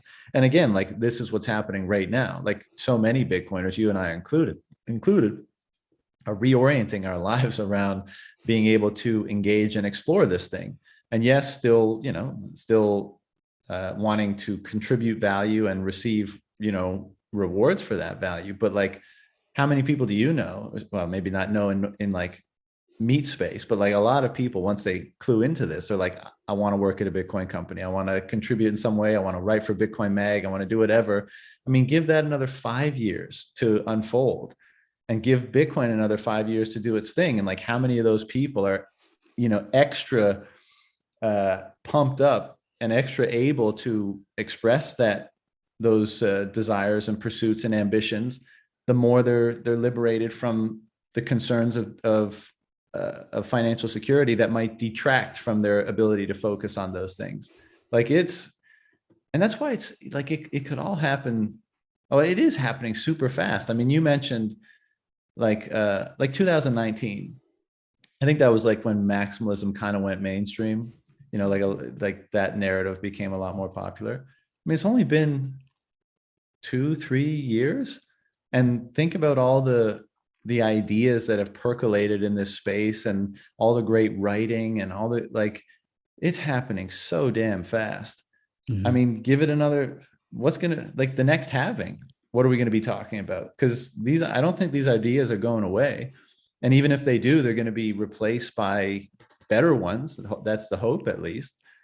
So we're going to keep, pursuing this, and keep digging down the rabbit hole, and keep chopping at this tree until what? I don't know. Until a greater coherence or congruence with truth, broadly speaking. I think that's part of the enterprise here. And I mean, what could be more exciting than that, especially as you come out of a world that's like pretty much predicated on lies and deceit and dishonesty and lack of integrity and all that stuff. Yeah, I mean, for me, I'm sure it's super exciting for you as well. It's seeing the caliber of mind share that's coming now around the question of Bitcoin. Like, you had the opportunity to help orange pill Jordan Peterson. Now seeing his latest conversation with Safe, and like watching him in real time, like discover the profoundness of energy money. It's interesting, because it's like, okay, he's a high caliber intellectual. What's it going to be like in 5 years when we have almost all of the world's intellectuals thinking about this problem now? Almost everybody in the world, I think, in 5 or 10 years is going to be thinking about this problem. So what is it going to be like when 7 billion, 8 billion people are now thinking about this new form of, human potential and expression? I mean, it's all stemming from the elimination of, we like to say fiat. I like to say, like, Bitcoin reintroduces economic consequence. And these things are like deeply related, right? We're talking about meaning and life and significance. And whenever your money is, just stolen from you and is depleting, and you're ever encouraged to keep working harder and harder for less of it, you just descend to nihilism.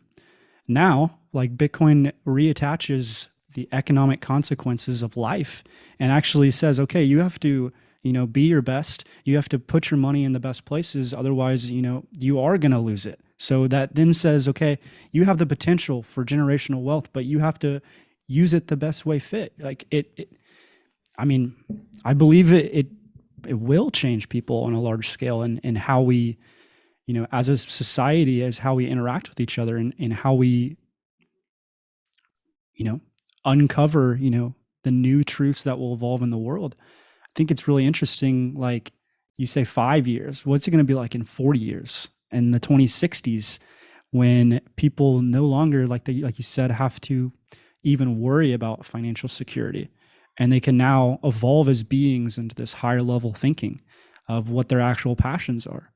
What comes out of that? I mean, we truly, I mean, we see Bitcoin as this just, you know, completely profound, mysterious, probably, I mean, a lot of us see it as the most important thing in the history of humanity. And, but what is going to come from that? I think that's so fun to think about, because it's coupling this absolute truth with the power of human ingenuity, which has been fundamentally deprived of human beings over, centuries through inflation and fiat. Yeah. Yeah, I totally agree. I like to chuckle sometimes and think about, a future generation, kids, grandkids, whatever, looking back on these conversations and either being like, holy shit, they were stupid, like, or they were idealistic, or like just they were just dumb as fuck, or be like, wow, like, they caught a glimpse. They didn't see the big picture. Of course, there was a lot you couldn't predict, but like they were sniffing around and they caught a scent of it, and they did what they could to bring it about as best they could, and so either we get laughed at for being, stupid idealists, or maybe we get some degree of praise for seeing it before most, and doing what we can to bring it about. And that's actually the last one I got for you, man, is, you know, figuring out how to, once you have such a profound internal restructuring, and how maybe your intellect is brought to life by that restructuring, how does it change how you plot a course for your life? Like, how do you what do you end up striving for as a result of this reorganization, professionally and all that kind of stuff? Professionally, I mean, I've decided I have to spend my time, doing everything I can to propel it forward and help make sure that it, comes about as quickly as possible, and that I have a hand in it. And that's a selfish, motivation. That's just because I feel like I want to be so close to this thing, and I want to help make sure that it's part of the world. But how to navigate, I mean, that's an entire question. Like, that's a deep question itself. I would say, you have to spend the time and do the work to understand Bitcoin from a first principles of how it works in different layers, all the different aspects of Bitcoin from a technical perspective. You have to understand the monetary history to understand the significance, all of that stuff. But once you get that, you have to lower your time preference and look out and say, okay, yes, the clown world is around us. Yes, authoritarianism and totalitarianism is encroaching in all aspects of our life. So we have this tool, and how do we use this tool to best navigate the future? How do we ensure that we will still be around to see this future that we're talking about? I mean, to bring a full circle with the conversation around health, I mean, that's one of the things that profoundly changed me. Was I said, oh, wow, like, this new thing has given my life, has reattached meaning to my life. I have to make sure that I'm around and healthy enough, and like at the best form of myself to like experience it. Otherwise, what is existence if it's half, half drunken or whatever, you're not truly, it's like go like a day without sleeping, then go 2 days without sleeping. And you'll quickly notice like how everything in your life loses all meaning. And so I don't have a great answer for you, John. I'm kind of just rambling at this point. We've gone deep into philosophy, and now at this point, I'm kind of like, man, I need to take some time and just like really process everything we've talked about. But it's the same things. I don't know. Yeah. What would you say to that? Kind of how to orient oneself after integrating all of this fresh perspective. Is that what you mean? Yeah. Yeah, I mean, ongoing process, man. That's why I reach out to people like you to have these conversations, because I know I have a very strong conviction that the direction is good, and that what's emerging is good and positive, both for me and for the broader world. But it's so unprecedented that I need to bounce ideas off people to try to orient myself and figure out what the best way to approach and engage this thing is. And I think that, I mean, I think a lot of people feel this way, which is why there's such a hunger for these conversations and for these Mhm. articles and for these ideas and stuff, because everyone's, we grew up in clown world, and we all of our conditioning and all of our signals were, look, there's still many great things in clown world, right? Like, and there's, when purity breaks through clown world, it's the best thing, right? When real love and beauty and awe and flow and all these things, they can still break through clown world. And that's almost what sustains you through it. It's like, oh my Mhm. God, like it's so fucked up, but there's still enough beauty in it that it's still worthwhile. And I think maybe all we're trying to do is open up the floodgates for more of that to break through and persist, and not have such a hard time cutting through the noise of clown world, right? Turning down, the conditioning and the signals of clown world, and turning up the ability for those magic moments, for lack of a better term, those magic experiences, those magic emotions and feelings, to emerge and propagate and amplify and be shared. Mhm. And I think we're the generation that has to try to relieve ourselves of the conditioning that we've been in. Because like sometimes I laugh, man. I wonder like how we came out of it at all, because like the education that we got was like, they're going to be our grandkids are going to be Mhm. fucking horrified about the education that we got, and how it was delivered and the content of it, all that kind of stuff. I mean, it's going to be so much better in their era. It's going to be so much more customized. It's going to place so much more emphasis on things and ideas and principles and experiences that actually matter, and it's something that I'm incredibly passionate about. I can easily see doing something in education later in my life, um but somehow we managed to poke our head up through the clown world and realize that things aren't necessarily as they should be. And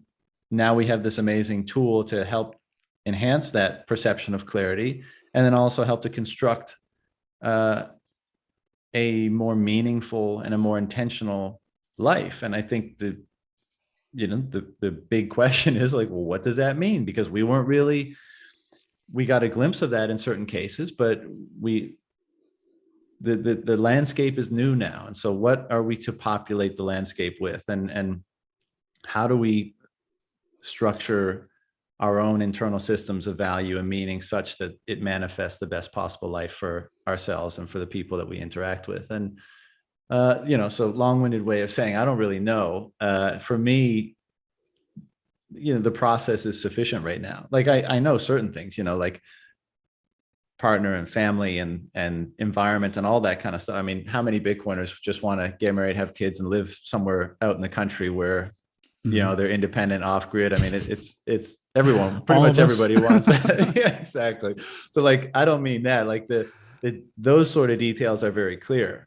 But let's just say you're in that spot. Well, what then?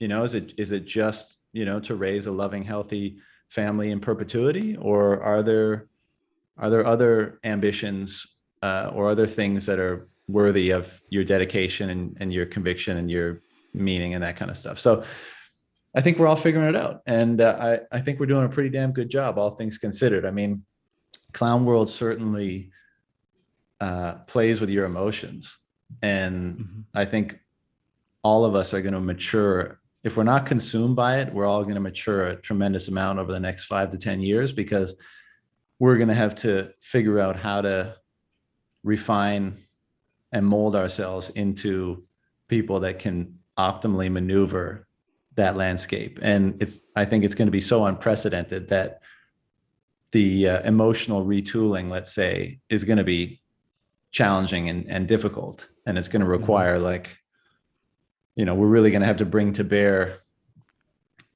some of the more fundamental strengths, I guess, deep down in us to become the people that are most capable at maneuvering that. And that's going to be a shitty process a lot of the time, because that type of change is often uncomfortable. But if we make it through, I think we end up, I think we end up being very different people and even more capable at extracting and extracting wisdom from experience, and then also propagating wisdom that we've derived into our families and our lives and the broader culture. And that's all I mean, that's all I Yeah. got. So I'll try not to go on for too much longer, but it's interesting that we're at this late stage of, well, I'm saying it's late stage. It may not be Yeah, late hopefully. stage. Um, it's late stage fiat, maybe not late stage clown world.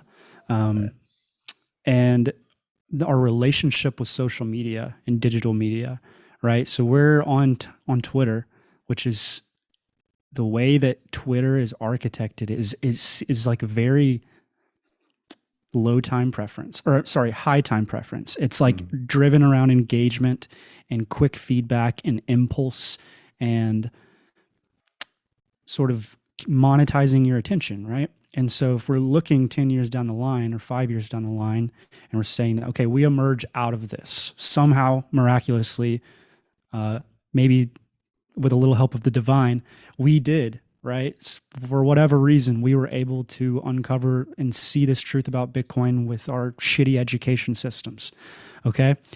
What is our relationship going to be like then with these new tools that we have? What is our relationship with social media going to be like? Is it going to reflect the low time preference and the money and in ourselves through our digital experiences? Or are we going to, you know, rehash the same problems that we're in right now?